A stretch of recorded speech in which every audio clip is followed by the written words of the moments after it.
Dulu saya pikir hidup itu ya jalan aja, yang penting kerja, yang penting sibuk. Tapi makin kesini saya sadar, di zaman sekarang hidup tanpa arah itu bukan lagi santai, justru itu berisiko. Karena sekarang kita hidup di dunia yang penuh distraksi. Setiap hari lihat hidup orang lain yang sukses, yang lebih cepat, yang kelihatannya lebih dari kita. Dan tanpa sadar, kita mulai merasa tertinggal. Belum lagi tekanan, umur segini harusnya sudah ini, harusnya sudah punya itu.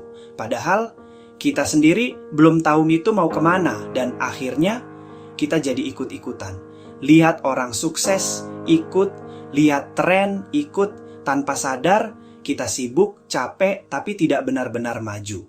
Dan saya pernah ada di titik itu, bingung, tidak punya arah.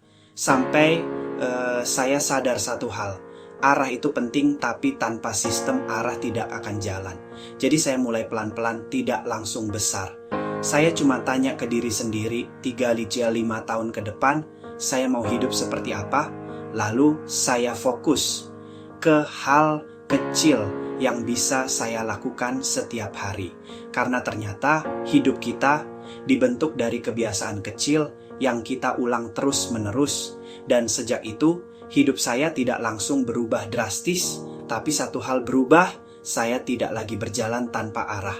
Karena di zaman sekarang, yang paling berisiko bukan gagal, tapi hidup tanpa arah.